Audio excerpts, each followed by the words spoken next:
Jean-Philippe Motonde, bonjour. Bonjour mon cher Guy Samuel, je suis ravi de t'avoir aujourd'hui. Comment vas-tu? Ben ça va, toujours très occupé, en train de faire plein de choses. Okay. Donc c'est vrai que, bon, là je suis en train de préparer un départ au Canada. D'accord. Mais bon, là il y a vraiment beaucoup de choses. D'ailleurs cette semaine-ci, on commence la deuxième semaine de la culture kamite. Mais ça parle de quoi cette culture? Alors, cette semaine la semaine de la culture kamite, en fait, c'est un concept. C'est-à-dire que déjà, il y a cette démarche de réflexion que nous avons basée sur le socle de l'afrocentricité. C'est-à-dire la possibilité que nous avons véritablement de nous penser en tant qu'Africains. Ça, c'est vraiment important. Et pas n'importe quel Africain, le kamite en particulier. C'est-à-dire celui qui prend véritablement comme base de réflexion, tout simplement, le savoir et les acquis de ses aînés le plus lointain. C'est ça qui est important. Et cette semaine de la culture kamite, en fait, c'est une prise de conscience qu'on essaye tout simplement d'instaurer au sein de la communauté. C'est-à-dire que on s'aperçoit que, généralement, on nous dit il y a beaucoup de problèmes dans le monde noir, de racisme, de discrimination, de problèmes au niveau de l'embauche. Donc vous voyez, il y a toute une série de choses. Et en fait, on s'aperçoit que tout cela ne tient qu'à une seule chose, c'est que tout simplement, au lieu de bâtir notre propre projet civilisationnel, nous faisons du stop sur le projet civilisationnel des autres. Le fameux projet civilisationnel. Voilà. Donc ça veut dire que quoi? Ça veut dire que si l'Africain a été le premier humain moderne de l'histoire de l'humanité, c'est qu'il a été le premier à bâtir son projet civilisationnel. Voyez? Et à cette époque-là, les Africains ne se plaignaient pas de racisme, de discrimination, de quoi que ce soit. Bon. Comment on en est arrivé là? Parce que c'est quand même extraordinaire de voir que quand vous discutez finalement avec les autres communautés, les gens ne parlent pas spécialement de ce genre de choses. Parce qu'ils sont occupés à bâtir leur projet civilisationnel. Voyez? Donc ça veut dire quoi? Ça veut dire qu'aujourd'hui, nous avons des savoir-faire, nous avons des acquis, nous avons donc des sciences qui sont des sciences qui ont été expérimentées, prouvées, attestées par nos grands-mères, nos grands-pères par exemple, qui sont véritablement des postes économiques. Et je prends un exemple. Vous allez dans une pharmacie aujourd'hui, vous avez des crèmes pour la peau. Mais ces crèmes pour la peau sont essentiellement pour les peaux occidentales. Avec ce phénomène de mondialisation, on en est finalement arrivé à prendre une crème qui a été faite pour une peau occidentale et à l'utiliser sur une peau kamite. Et en pensant que finalement, cette crème-là allait nous permettre finalement d'avoir les mêmes résultats que le résultat qu'a la femme occidentale. On s'aperçoit que si le résultat on l'a à court terme, le problème c'est qu'à moyen à long terme, on a un résultat qui est finalement assez décevant. C'est-à-dire? C'est-à-dire qu'on s'aperçoit que, par exemple, nous on a une peau qui doit être pas trop sèche, alors que vous avez des crèmes qui ont plutôt tendance à assécher quand même les peaux. Et je dirais la qualité de la peau noire en termes de la vitamine qui a besoin d'un certain nombre d'éléments, ces crèmes-là ne comportent pas les éléments dont nous avons besoin naturellement pour pouvoir donc, nous sentir à l'aise. Et la chose qui est extraordinaire, c'est que nos grands-mères mettaient des crèmes. Mais ce n'était pas les crèmes Nivea, ce n'était pas ces crèmes-là. Et je n'ai jamais vu une grand-mère se plaindre du résultat qu'elle a obtenu avec la crème. La chose qu'il y a, c'est que la matière première qui était dans cette crème, ce n'était pas la crème Nivea. Donc la question que je me pose est la suivante. Si nous avions utilisé le savoir-faire de nos grands-mères et que nous avions bâti notre propre gamme de produits, développé des savoir-faire, des formations, de l'expertise, des laboratoires basés sur nos savoir-faire à nous, est-ce que vous pensez que la possibilité de souffrir du racisme ou de la discrimination serait possible? Parce que pour pouvoir utiliser le produit, à la base, il faut déjà avoir la peau noire. Bon, pour pouvoir expliquer l'efficacité de cette crème, il faut l'avoir déjà expérimenté. Donc la discrimination va s'installer où? Le racisme va pouvoir s'installer où? Parce que tout simplement, à partir du moment où on a bâti son projet civilisationnel, à partir des acquis et de l'expérience intellectuelle de nos aînés, vous faites voler en éclats toute possibilité d'être discriminé et compagnie. Moi, je prends un exemple des discussions que j'ai avec certains Chinois. On discutait avec des jeunes de la spécificité, par exemple, des Chinois dans l'Hexagone. On a été discuter avec un monsieur, et les jeunes lui disaient, mais est-ce que vous attendez, par exemple, un Martin Luther King chinois pour revendiquer un peu plus, par exemple, votre présence à la télévision et compagnie? Et le monsieur, il dit, vous savez, la télévision, c'est un média quand même relativement intéressant, mais si je vais à la télévision, c'est quand même pour parler chinois, et pour pouvoir montrer la beauté et la richesse de la culture chinoise. Or, le problème, c'est que si nous faisons des démarches pour aller travailler sur TF1, on va se retrouver en train de parler de la Dordogne ou de la Bourgogne, en parlant français. Quel est l'intérêt pour nous? Parce que mon enfant, qui est gamin, qui a vécu, donc qui est né à Paris, moi j'ai envie de lui montrer la Chine. J'ai envie de lui montrer le patrimoine dont il fait partie. Or, le fait d'être sur TF1 ne me permet pas de le faire. Donc je préfère carrément monter ma chaîne de télévision et lui montrer, voilà la richesse, la beauté, voilà nos postes économiques, voilà ce que nous avons fait, voilà notre histoire, voilà nos anciens rois, voilà notre patrimoine, et lui permettre finalement d'être l'ambassadeur véritablement de cette culture, de ce patrimoine, de cette histoire. Et c'est là où vous voyez la différence qu'il y a dans la démarche qu'on a. Nous, on est dans une démarche... Est-ce que vous faites allusion là à la chaîne de télévision Canal 3 Monde ou pas? Alors, je dirais la chaîne de télévision Canal 3 Monde, qui est le projet qu'on a monté en partenariat avec des investisseurs qui viennent du continent, c'est justement de mettre en avant cette Afrique, c'est-à-dire d'avoir cette même réflexion. Le problème, c'est pas d'être à la télévision. Le problème, c'est d'y être pour faire quoi? Pour parler de qui? C'est-à-dire, si c'est pour parler des autres, ça ne nous intéresse pas. Nous voulons qu'on parle de nous, parce que quand même dans les médias, on voit bien que les possibilités d'expression sont relativement, je dirais, faibles. Donc on a besoin de médias pour nous mettre en avant. Pas des médias qui vont toujours parler des mêmes choses, de la culture, de la musique. Quand je dis la culture musicale, des danses de ci. C'est important, mais ça ne doit pas occuper quand même 80% de la plage de diffusion de médias. Nous avons des choses importantes donc il nous faut parler. On a quand même des choses importantes qui se passent dans le monde aujourd'hui, on le voit. Donc il faut qu'on ait non seulement la possibilité de montrer à un jeune, voilà notre patrimoine, voilà nos savoir-faire, voilà de quoi tu es l'ambassadeur, et donner une image positive à ce continent. Vous savez, les jeunes aujourd'hui, quand je discute avec eux, ils ont une image mais extrêmement négative de tout ce qui reflète le monde noir d'une façon générale. Et ça, c'est relativement grave. Donc la fameuse semaine de la culture kamite, c'est tout simplement dire aux gens, en fait, vous vivez dans un monde virtuel. Ce monde virtuel, qui l'a conçu pour vous? Jules Ferry. Jules Ferry a conçu un monde virtuel pour les Kamites. Et le fait d'évoluer dans ce monde-là, effectivement, vous avez le racisme, la discrimination. C'est normal, puisque ça a été prévu à l'avance. L'aliénation culturelle, tous ces mondes-là n'existent que lorsqu'on vit dans l'univers qui a été conçu par Jules Ferry. Mais à partir du moment où on sort de cet univers, on va dans une autre galaxie, qui est la galaxie Kamite, ben vous êtes, je dirais, constructeur du savoir. Vous êtes à l'origine de la base du système de réflexion.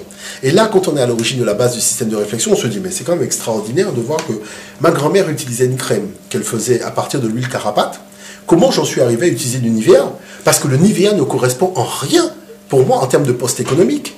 Quel jeune a la possibilité de s'investir, commercialement parlant, dans un savoir-faire traditionnel aujourd'hui? Donc, il faut tout simplement tenir le langage de la vérité. C'est dire aux jeunes, écoutez, il y a une erreur qui a été faite par les aînés. Et c'est cette question-là qui a été posée justement à la dynamique américaine, quand il y avait les Martin Luther King. Il disait l'intégration c'est bien, mais l'intégration c'est pas pour autant perdre notre dimension africaine. Parce que les Chinois ne la perdent pas, les Indiens ne la perdent pas, les Pakistanais ne la perdent pas, les Mexicains arrivent aux États-Unis, ils parlent espagnol. Pourquoi nous serions les seuls à perdre tout? Et finalement à nous tellement perdre tout qu'on finit par se perdre soi-même. Et à être en train de faire la queue pour le RMI, en train de faire la queue pour le RSA, en train de faire la queue. Donc, ça veut dire qu'à un moment, il faut changer de système de réflexion. Et pour changer de système de réflexion, il faut montrer que non seulement le matériau existe, donc c'est le cadre de la semaine de la culture kamite, mais que le potentiel est là. Et qu'il suffit simplement de prendre conscience de nous-mêmes et on sortira, je dirais, des problèmes. Et ces fameux problèmes, c'est un peu cet équivalent du Noun dont parlaient nos ancêtres. Alors, concrètement, c'est quoi? La première journée, donc qui est celle du lundi 14, est sur l'esthétique kamite. C'est une journée qui est animée par Christelle Kedi, qui est une spécialiste de la question. Quelle est ma démarche, finalement, dans cet objectif donc, de l'organisation de cette soirée? C'est de dire que quand on parle de beauté, il y a une beauté chinoise, il y a une beauté sud-américaine, il y a une beauté occidentale, mais il y a aussi une beauté africaine. La beauté africaine, elle est spécifique. Mais on ne peut pas prendre un élément de la beauté chinoise pour la calquer sur la beauté africaine. On ne peut pas prendre un élément de la beauté occidentale pour la calquer sur la beauté occidentale. Et puis, il ne faut pas oublier que la beauté est une invention de l'Afrique. Les premières femmes maquillées, les premières femmes, je dirais, coiffées et compagnie dans l'histoire de l'humanité, vous verrez, ce sont les femmes africaines qu'on trouve dans les tombeaux des pharaons, ce sont les Hatshepsut, ce sont les reines Candace, ce sont ces gens-là. Ce sont les filles de Danaos qui ont transmis ce qu'on appelle la beauté aux femmes grecques. Et ça, même quand L'Oréal fait l'histoire de la beauté dans l'histoire de l'humanité, ils sont obligés d'avouer que tout a commencé en Afrique. Donc, comment ça se fait que tout a commencé en Afrique et nous en sommes arrivés au point d'oublier complètement ce patrimoine-là pour prendre le patrimoine des autres? Donc, il faut aussi faire une espèce de mea culpa, c'est-à-dire prendre acte de notre irresponsabilité vis-à-vis de l'histoire, parce que vous n'avez pas d'histoire, vous n'avez pas de culture, vous n'avez pas d'économie. Et vous n'avez pas d'avenir. Et vous n'avez pas d'avenir. Vous avez une histoire vous avez une culture, vous avez une économie. Parce que les gens disent, mais à quoi ça sert d'étudier l'histoire? Mais à quoi ça sert d'étudier l'histoire? Pour que la culture ne devienne pas un folklore. Parce qu'un folklore ne crée pas une économie. C'est une culture qui crée une économie. Il n'y a aucun peuple qui est devenu puissant commercialement parlant en ayant fait quelque chose qui l'a sorti de sa culture. Les Américains ne savent pas faire la cuisine. Ils ont fait McDonald's. C'est un sandwich, un truc comme à l'époque des cow-boys. Les gars faisaient 2 bouts de pain, un bout de viande à peine cuit entre les deux. Ils mangeaient ça. Vous voyez, donc d'ailleurs, moi, je ne recommande pas la cuisine américaine aux gens. Parce que j'ai déjà vu, non, ces gens ne savent pas faire la cuisine. Mais ça ne les a pas empêchés que, sur le plan de la cuisine, ils sont devenus leaders mondiaux. Vous avez par exemple les Asiatiques qui maîtrisent la cuisine, leur cuisine à eux en tout cas. Donc ils ont fait une cuisine donc, qui est quand même assez diversifiée et ils en ont fait un poste économique. Mais la cuisine chinoise n'est pas le McDonald's. Vous êtes dans 2 univers différents, mais comme chacun a cru en sa culture, il en a fait un poste économique. Et du coup, tout le monde travaille. C'est-à-dire, peu importe là où le chinois est implanté dans le monde, peu importe là où, je dirais, cet esprit américain est implanté dans le monde, ces gens ont la possibilité de se réaliser. Vous voyez? Donc c'est là où je veux en venir. Je veux en venir que la solution à tout ça, c'est le fait de reconnaître que nous sommes des Africains. C'est-à-dire, quand nous allons cesser de chercher à imiter l'autre, de chercher à chercher en l'autre la modernité, mais que nous allons chercher en nous-mêmes cette modernité, nous allons nous rendre compte que cette modernité, nous l'avons toujours eue en nous-mêmes. Et qu'il ne faut pas aller la chercher à l'extérieur. Parce que la chercher à l'extérieur nous fera qu'on n'aura jamais, je dirais, de leadership économique. Et ça, il faut quand même le savoir. La deuxième semaine, qui est donc une semaine qui est, elle, consacrée, je dirais, à la dynamique des cheveux crépus, je l'ai intitulée « Nos cheveux crépus sont merveilleux ». Pourquoi nos cheveux crépus sont merveilleux? Parce que voilà une chance extraordinaire que nous avons, c'est d'être les seuls à avoir des cheveux crépus. C'est-à-dire que la gamme de produits que nous avons la possibilité de créer ne peut aller que pour nous. Mais pourquoi? Je dirais ceux qui représentent le plus puissant poste économique, nous le nions au point tel que on finit finalement par cacher ses cheveux avec des cheveux asiatiques ou des cheveux en plastique. Qu'est-ce qui se passe en fait dans le fond? Les Européens qui ont des cheveux lisses ont fait de leurs cheveux véritablement un poste économique. Ils ont des produits de beauté, ils ont des salons de beauté, ils ont des designers de cheveux, ils ont toutes sortes de choses. Vous voyez? Et ce sont les seuls à avoir ces cheveux lisses. Donc il se passe un phénomène extraordinaire, c'est-à-dire ceux qui n'ont pas les cheveux lisses, essayent de les avoir par tous les moyens, même par des moyens extraordinaires. Vous voyez? Moi je pense que c'est finalement nuire à nos intérêts économiques que de perdre un savoir-faire traditionnel, parce que nos grands-mères avaient une dextérité et des savoir-faire extraordinaires pour pouvoir s'occuper de ses cheveux, mais il y avait aussi des produits qu'elles utilisaient qui permettaient d'avoir un assouplissement extraordinaire. Et ces produits-là, plutôt que d'aller prendre des trucs qui viennent de l'extérieur, nous devrions nous interroger sur comment ça se fait qu'on nous montre des photos de peuples à l'intérieur des terres qui ont des cheveux admirables. Il n'y a pas de problème de gens qui perdent leurs cheveux, les femmes ont les cheveux longs, mais il faut quand même se rendre compte de certaines choses. Donc c'est pour ça que j'ai demandé là à Gillette Le Watt, qui est un cabinet spécialisé là-dessus, au niveau des soins, de venir vraiment mettre en valeur ce savoir-faire de l'Afrique et de la Caraïbe, et de montrer que nous avons la chance extraordinaire d'avoir des cheveux crépus. Et que nous avons encore une deuxième chose, c'est une nature extraordinaire qui nous a donné des produits fabuleux pour pouvoir prendre soin de ses cheveux. Et que cette nature et cette spécificité, c'est un super poste économique qui permettrait aux Noirs de se réaliser partout où ils sont à travers le monde. Tout simplement parce que le savoir-faire des tresses et compagnie viendrait du cœur de nos régions d'origine. Le savoir-faire au niveau des produits viendrait du cœur de nos régions d'origine. Tout ça serait modélisé et la diaspora pourrait utiliser donc, ces produits en créant des salons, en créant de l'activité économique. Bon, maintenant je vous pose la question, comment peut-on être discriminé lorsque la base concerne le cheveu crépus? Il faut déjà avoir le cheveu crépus pour être dans ce milieu-là. Est-ce que vous voyez ce que je veux dire? Donc la possibilité d'être discriminé ou de faire... C'est nul. C'est-à-dire c'est un truc qui a disparu. Bon. Prenons le cas maintenant du mercredi qui est bâti par Dombi Fakoli sur l'hommage à la femme noire, dont la thématique c'est Femme noire, rappelle-toi. Bon. La beauté est une invention de l'Afrique. Le statut de la femme en tant qu'égale de l'homme, en tant que complémentarité, c'est-à-dire la femme qui est reine, la femme qui est chef des armées, la femme qui gère, par exemple Narmer, son premier ministre était une femme, Narmer qui est le fameux roi qui a unifié la haute et la basse Égypte. C'est-à-dire que ce soin, ce design, mais regardez quand même les fresques murales de nos ancêtres, même dans le Sahara, je peux vous montrer dans le Sahara, sur les murs, les vêtements que les femmes portent, mais ça dépasse votre... Mais je dis, mais comment ça se fait que les gens portaient des vêtements aussi modernes? Et c'est des graffitis sur les murs du Sahara, là, Tassili et compagnie. Mais on est impressionné. Voyez, donc ça montre bien qu'il y a un savoir-faire extraordinaire et que nous devons être conscients que nous sommes porteurs d'un génie africain dans le domaine de la mode. Et c'est ce génie-là qui doit être à la base de notre prêt-à-porter. Le prêt-à-porter, c'est pas aller copier l'autre dans ce qu'ils font. D'autant plus que le corps africain est spécifique. Il y a la cambrure au niveau des reins, il y a un certain nombre de choses qu'il faut qu'un vêtement, vous imaginez, un vêtement taillé pour une femme chinoise, vous pensez que ça va aller avec une femme africaine? Donc vous voyez bien qu'il y a un problème. Un vêtement qui a été taillé pour une femme occidentale, ça ne peut pas aller à une femme africaine, il faut quand même être sérieux. Je sais que la mondialisation parle de mondialiser l'économie, de faire en sorte que tout le monde porte les bons vêtements et compagnie. Mais la morphologie du corps ne le permet pas. Et ça, les femmes, je discute avec les jeunes filles, elles-mêmes me disent, mais les pantalons jeans ne le vont pas. Donc il y a quand même les trucs taille basse, on voit bien qu'il y a un certain nombre de soucis qui fait que les jeunes filles, quand elles cherchent certains vêtements, elles sont obligées d'essayer plusieurs vêtements pour trouver ce qui convient à la cambrure au niveau du rein. Donc, on voit bien au niveau des reins. Donc, on voit bien qu'il y a une problématique quand même spécifique à ce niveau-là. La journée, maintenant, du jeudi, on a voulu, alors je vais vous dire ça très simplement, voilà. Il y a une chose qui est extraordinaire, donc là, c'est Aline Tacite qui va s'occuper de cette soirée, toujours de 18h à 21h au 18 rue Armand Carrel. C'est la particularité des locks. Alors, il y a un mot qu'on a toujours utilisé qui est le mot dreadlocks. Si vous regardez le mot dread, mais c'est un mot extrêmement négatif. C'est pratiquement les cheveux du diable quand on dit dreadlocks. Voyez? Donc, comment on en est arrivé à prendre un mot, comme on en parlait d'ailleurs avec Aline Tacite, qui était le mot utilisé par les négriers pour déprécier la nature des cheveux crépus africains, on en est finalement arrivé à utiliser ce mot-là. Donc, c'est pour ça que il faut voir que, vous savez, il y a des pharaons, quand vous allez au musée du Caire, vous avez des pharaons qui ont des locks, mais majestueuses, des choses extraordinaires. Donc il faut sortir de la disquette de Jules Ferry, qui nous a dit que ça, c'est dread, c'est-à-dire c'est négatif, c'est le diable.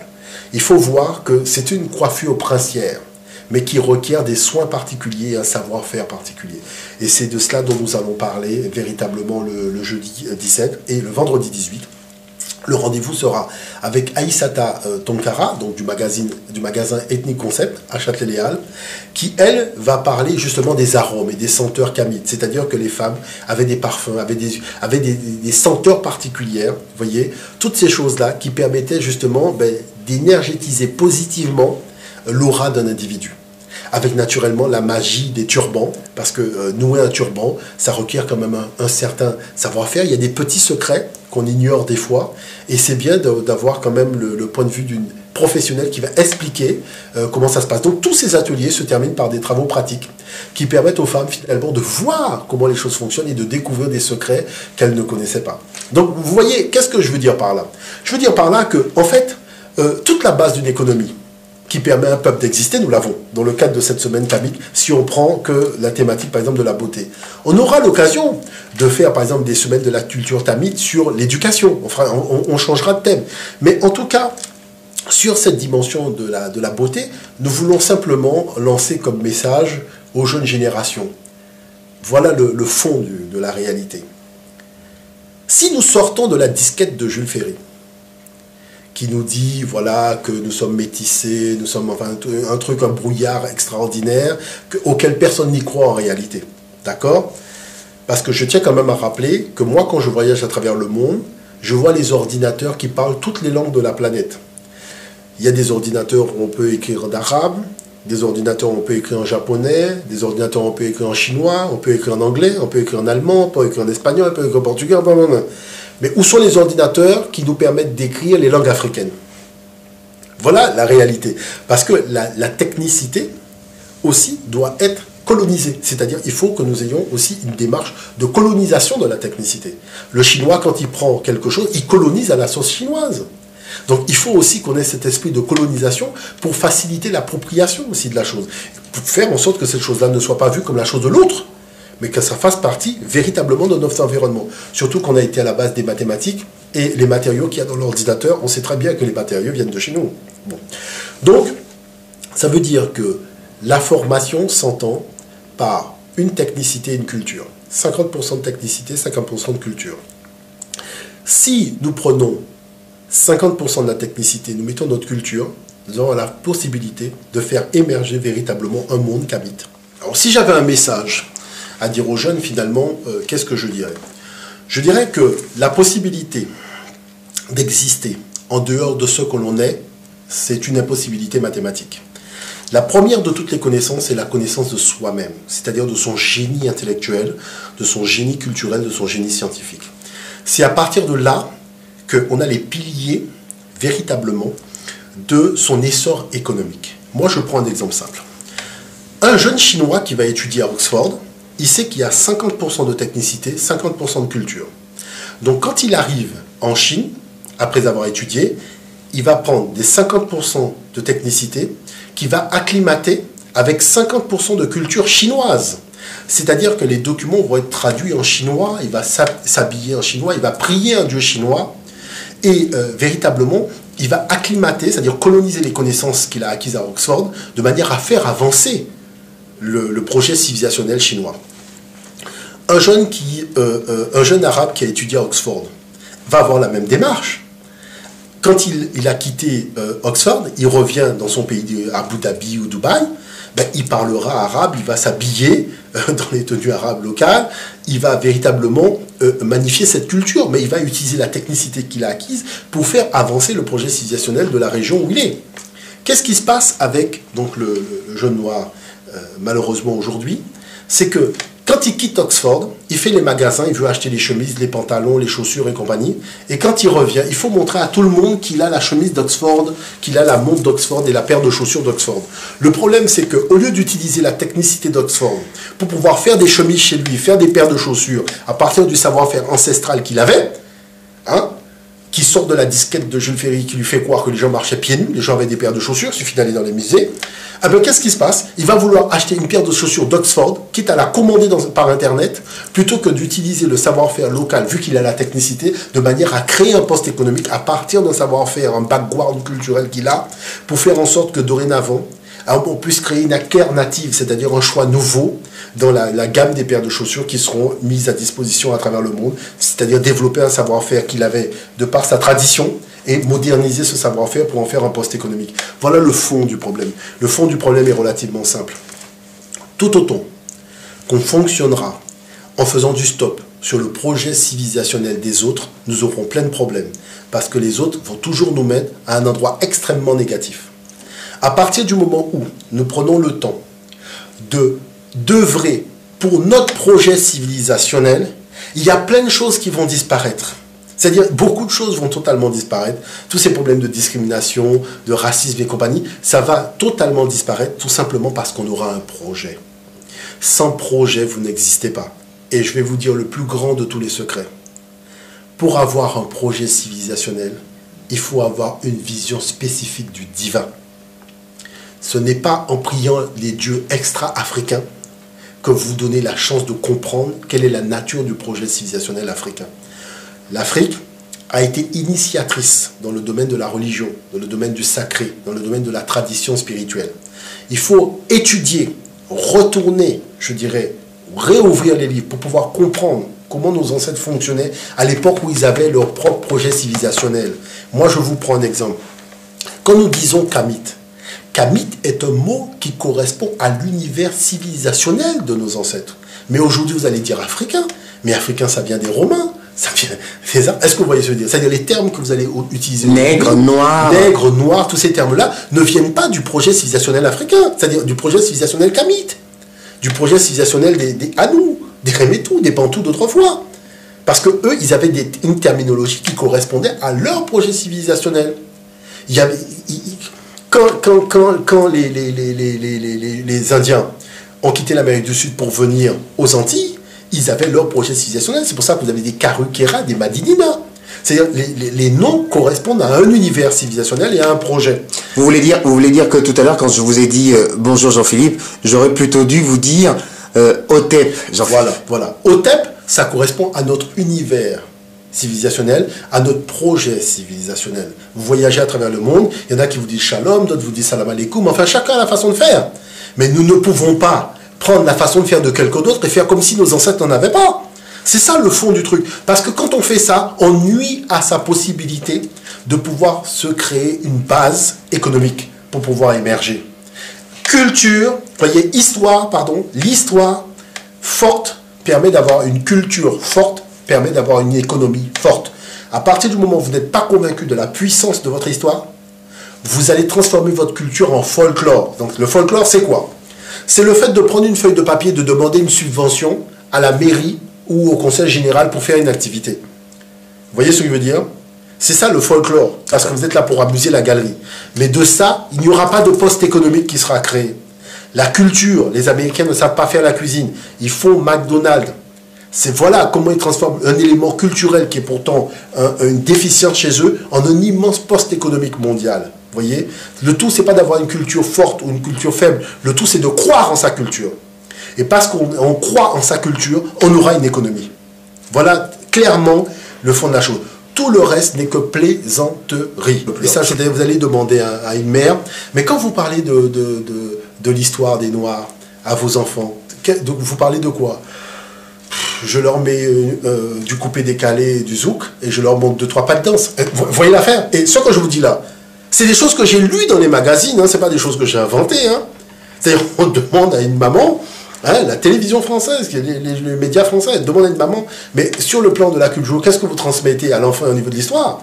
Elle dit, elle met de la musique zouk, elle met de la musique coupé-décalé, et elle apprend aux enfants des pas de danse. Je ne sais pas si vous vous rendez compte. C'est ça, apprendre à un enfant son histoire et sa culture. Non, quand même, il faut être sérieux. Donc, à partir de là, qu'est-ce qui va se passer? Il va se passer que vous allez faire de ça une économie comment? Puisque vous êtes incapable de voir la puissance de la chose et de pouvoir en créer. Moi, je vais vous donner un exemple. On a des danses où très souvent on remue les reins. C'est-à-dire on remue les reins, on remue les ventres, on est toujours en train de remuer. Cette chose-là, quand elle est analysée par la disquette de Jules Ferry, on dit oui, mais de toute façon, les Noirs, ils sont un peu bêtes sauvages, ils sont un peu machin et compagnie. Normal, c'est la disquette de Jules Ferry. Bon. Mais maintenant, quand vous prenez la disquette de nos ancêtres, les ancêtres disent quoi?